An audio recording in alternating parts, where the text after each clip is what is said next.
After a lot of thought and reflection, today I'm going to share with you what is perhaps the ultimate reason why I'm glad that I left the United States, the country of my birth, and perhaps what is the ultimate reason why you as an entrepreneur or an investor should have a second passport and should be diversified.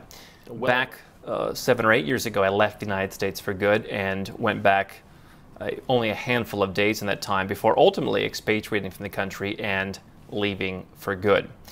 And there's a lot of talk. We've been interviewed by various news outlets. You see articles everywhere from the New York Times to the BBC. Why are so many Americans giving up their citizenship? Now, in this year of chaos, you see so many Americans who are Googling, where can I move overseas? How do I get out? People are increasingly uneasy in the U.S. and also, I think, in the Western world in general. It's peace of mind. They lead to not being part of that system, no longer being American, no longer being a U.S. person for tax purposes. It isn't really about the tax purposes. It's about the peace of mind. Now, here's where the current situation comes into play.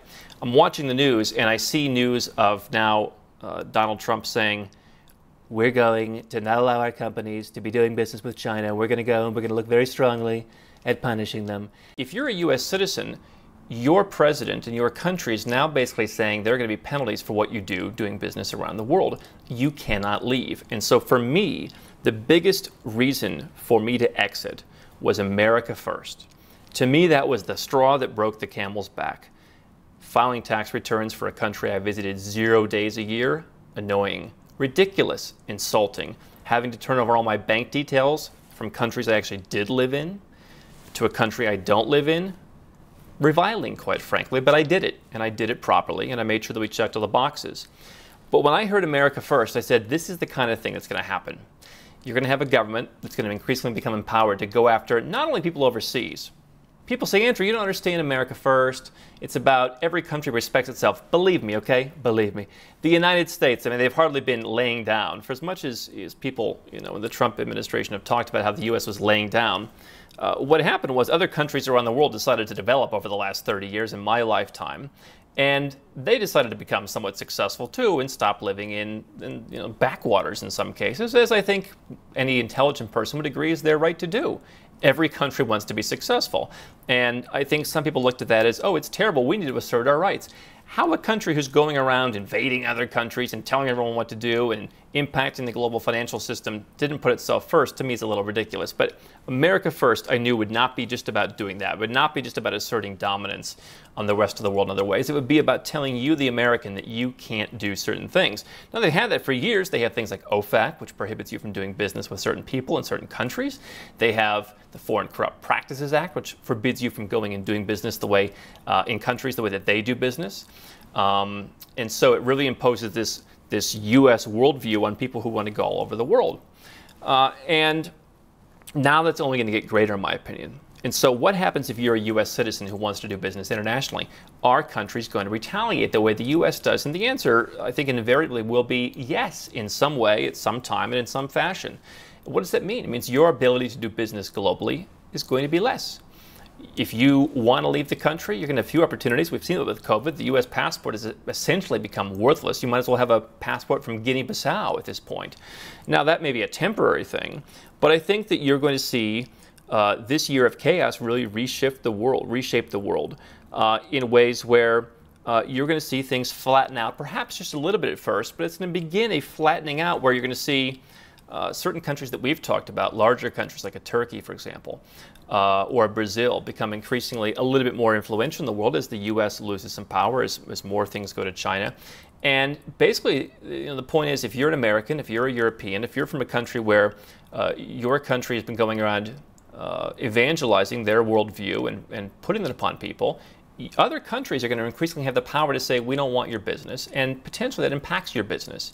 I feel very comfortable now being a citizen of countries that don't particularly care. Now, when I say that, I don't mean that I'm running around the world doing all kinds of crazy stuff, but if I want to go do business in China, if I want to do business with Russia, whatever. Even I know people in countries like Armenia, they do business with Iran, and it's so normal, right? And coming from the United States, it seems really, weird to me. I remember the first time I met someone from Iran and kind of became their friend a number of years ago. It's like, am I even allowed to be speaking to you?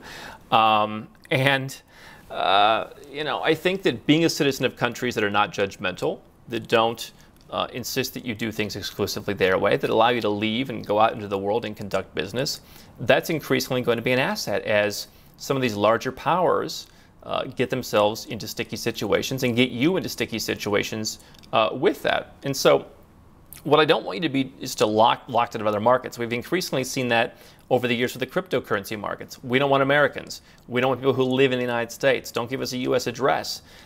It's even before cryptocurrency, it was that way for many investments. If you had a foreign company, if you had a foreign domicile or different structures, you could invest in certain things overseas, whereas someone who lived in the United States or had a U.S. company or U.S. bank account couldn't.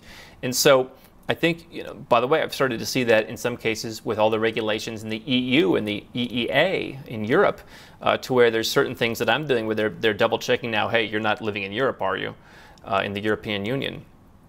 And so you're increasingly seeing these Western countries which have out-regulated themselves, out-taxed themselves, out-evangelized themselves all over the world, that people are just saying, we don't need you. The bank in Singapore says, we have plenty of money from wealthy people in China. We don't need some guy from the Netherlands coming with 50 grand and bringing his regulations into our world. We're doing just fine here. Thailand is doing well.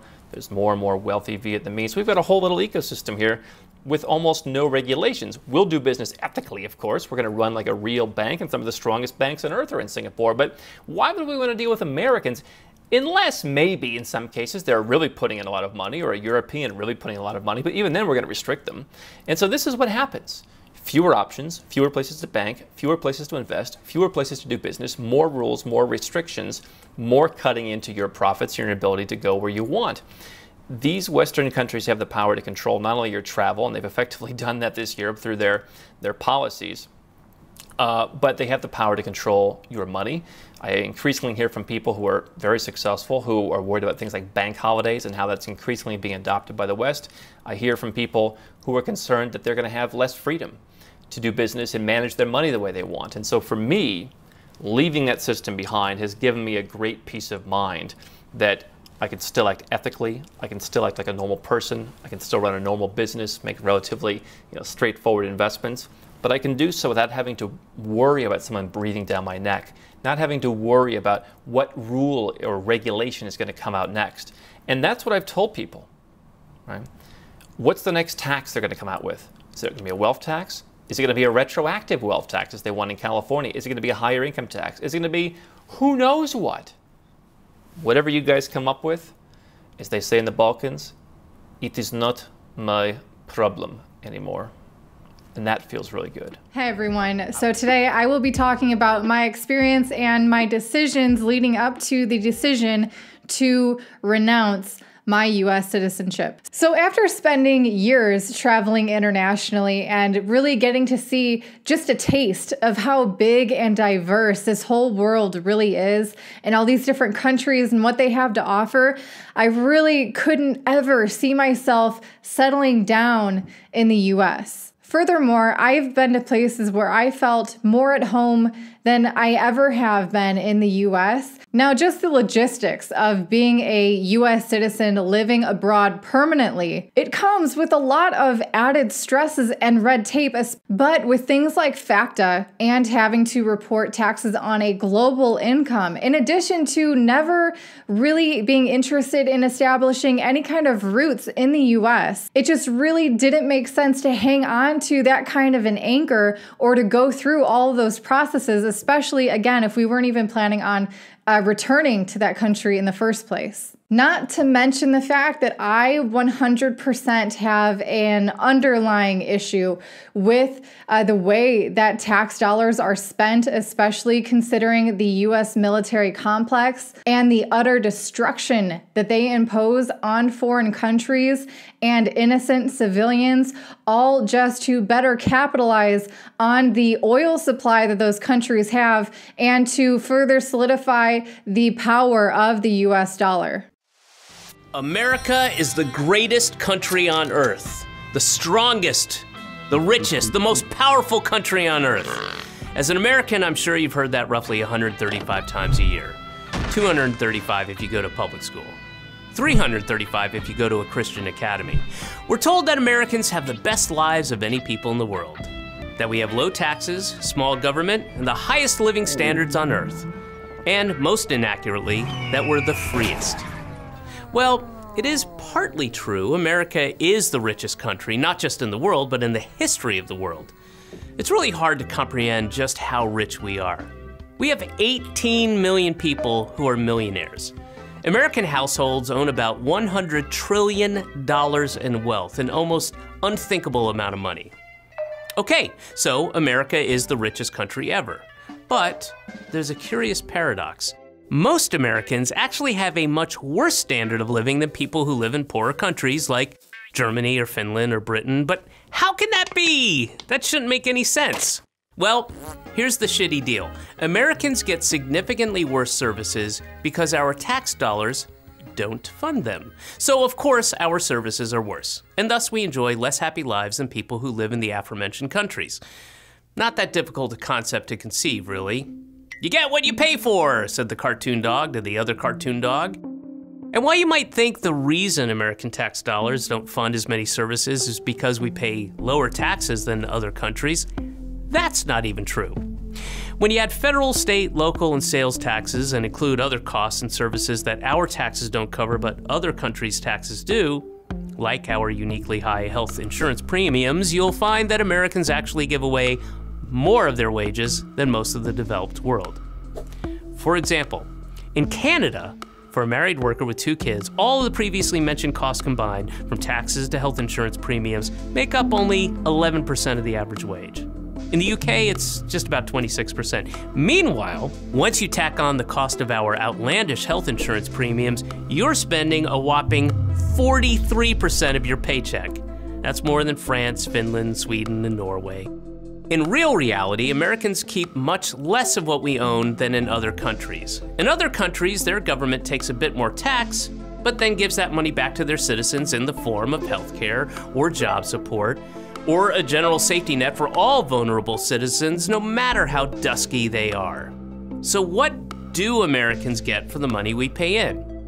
Well, sure, we get a crumbling infrastructure, shameful homelessness, and millions of hungry, neglected children, but we also get some of the worst services in the developed world. Again, our healthcare. American healthcare is simultaneously the most expensive, the least efficient, and the least effective healthcare system in the developed world. And in exchange for this extremely expensive, inefficient healthcare system, what do we get? Well, we get some of the worst health outcomes in the developed world. We have fewer hospital beds per capita than people in Turkey or Brunei. Americans have a lower life expectancy than people in Lebanon or Cuba. And in the Mississippi Delta and much of Appalachia, life expectancy is lower than in Bangladesh. In fact, in 2017, the United Nations sent a commissioner to West Virginia to document what he saw, and he described, quote, third world conditions of absolute poverty, unquote. We even have a higher infant mortality rate than people in Russia and Serbia. In every single metric, America does worse across the board. So why is healthcare so expensive? Because it's so complicated. You have to look for in-network physicians, schedule an established care appointment, beg for coverage from your insurance company that couldn't care less about you, and that's if you're lucky enough to have good insurance. Compare that to Britain and all of those other evil, socialist-like countries where it's simple. Public hospitals provide free treatment to people who need it. That's it. And here's the best part. Even though Britain offers healthcare for free, their system is actually a lot cheaper to run than ours. Per capita healthcare spending in the US is almost 3 times what it is in Britain, and almost 5 times what Canadians spend. In fact, Americans spend the most per person of any country in the world for healthcare. But the free market is more efficient, you screech. But in America, private systems often aren't efficient at all. Private drug companies have an incentive to charge whatever they can get away with for pharmaceuticals. In Canada, a carton of insulin costs about 20 bucks. In the US, it costs 300 bucks. And with private insurance companies footing the bill, hospitals have an incentive to get as much money out of patients as possible too. In 2015, the average cost of an MRI scan in the US was $1,119, but it was only $215 in Australia. Spain, about 181 bucks. And our healthcare system is so inefficient that we spend over a third of our cost on administration. The United States spends significantly more on administration than we spend on preventative or long-term healthcare. That's just not smart. Okay, we get it. We all know that American healthcare is so much more expensive, you say, but that's the cost of having the freest freedom in God's favorite country. Well, guess what? Medical procedures that are totally free in Britain, like giving birth, cost tens of thousands of dollars in the United States. I mean, you want to talk about the cost of freedom. Sadly, because of these high costs, Americans often avoid going to the doctor, something almost half the population say they do. With shoddy or non-existent health insurance, Americans will wait until their conditions force them into the emergency room where treatment is far more expensive. Again, not a smart system. Quite often, they end up putting off medical visits and dying. Susan Finley, a 53-year-old Walmart employee in Colorado, got pneumonia and took one day off of work beyond what Walmart's policy allows. So of course, Walmart's gonna Walmart, which they did by firing her. Without her job, she lost her nominal health care coverage, she struggled to find new work, and after avoiding a visit to the doctor for flu-like symptoms, she was found dead in her apartment. When Americans do manage to get treated, they frequently can't afford it. Simple, life-saving treatments can cost tens or hundreds of thousands of dollars, and if they don't have really good insurance, they're forced to take on medical debt. Tens of millions of Americans owe medical debt, often into the tens of thousands of dollars. Meanwhile, in a country like Britain or Norway, medical debt is almost unheard of. But hey, that's why GoFundMe is such a critical component of American healthcare. 1 in 3 GoFundMe campaigns is now for medical bills. I'll repeat that. 1 in 3 GoFundMe campaigns is now for medical bills. America is such a strong, powerful, rich, and great country that its citizens have to beg strangers on the internet for money so they can get life-saving treatments that are free in the rest of the developed world. But hey, that's just healthcare. Americans get terrible deals wherever you look. Let's take work, for example. Americans work longer hours than people in any other rich country in the world, and that's not because they enjoy sleep deprivation and not seeing their families for days at a time. It's because they don't want to starve, or freeze, or die. See, America has the least generous job support programs, the least generous family benefits, and the least generous unemployment benefits of any wealthy country. It's one of the only countries on Earth that doesn't guarantee paid time off for vacations. It doesn't even help provide paid time off for parents who just had a child. And it's not coincidental that we're also one of the most hostile countries to workers' rights. America has one of the lowest unionization rates in the entire world. Maybe this deprivation, our refusal to give people the means to lead a good, dignified life commensurate with how rich our country is, can explain a bit of what we've seen in the United States over the last few decades. Fraying communities, rising rates of depression and suicide, huge numbers of death from drug overdoses.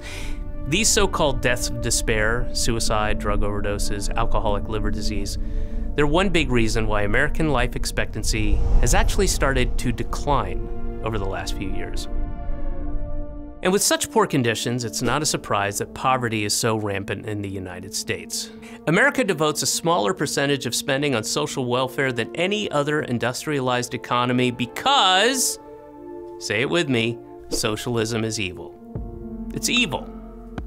Go to Denmark and try telling those happy, healthy families enjoying their paid vacation that their system of government is evil. Guess what? I guarantee they'll know you're an American. But I digress. America also has the highest rate of child poverty of any developed country, and the highest percentage of workers earning significantly less than the national median income. That seems pretty evil to me, especially since such a tiny fraction take as much of your money for themselves and their families as you will let them. All the while, both parties smile and shake hands. Across every single metric, no people accept a worse deal than Americans today. High taxes, high cost of living for next to nothing in return from the government. We are the richest country in the history of the world, but we have fewer miles of high-speed rail than Uzbekistan. We are the greatest country in the world, Yet we have the most people in prison of any country, and the highest incarceration rate as well, and a higher rate of police killings than in Angola and Sudan.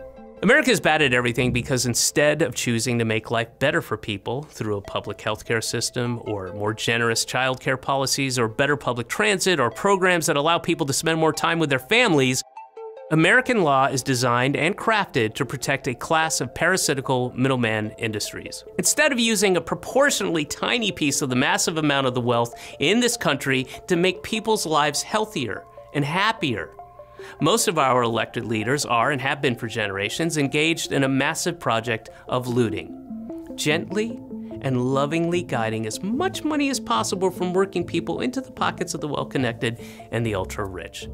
Think about that as we start hearing about the inevitable rise in homelessness, poverty, starvation, and sickness that will occur during these coming months and years in the greatest, strongest, richest, most powerful country on the face of the earth. I'm David Cross for the group.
Places like totally starting to just not do this anymore. Like here's one. Nonsense from the start. Mandatory COVID vaccination abolished in the Czech Republic.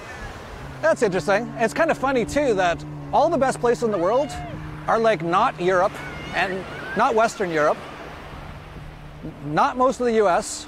Florida and Texas and South Dakota are definitely not bad. California and all the rest, pretty bad. And Australia, New Zealand, they're all really bad, but what places are actually quite good? Actually the ex-Soviet Union places, right? Like the Czech Republic. It seems to go in cycles like that. You go really hardcore tyrannical and then you have freedom. So where are the best places? Well, they seem to be a lot of places in Africa. Like they learned this vaccine thing a long time ago. They've been killing most of them with vaccines for decades. Kill Gates. So most people there aren't taking it. And it's fine. And then there's some of the former Soviet Union type places, those kind of places like Czech Republic, looks like they're pretty good. And Latin America, Mexico and El Salvador especially. And Brazil, I would say. That's pretty amazing, right? All the places that you're told aren't good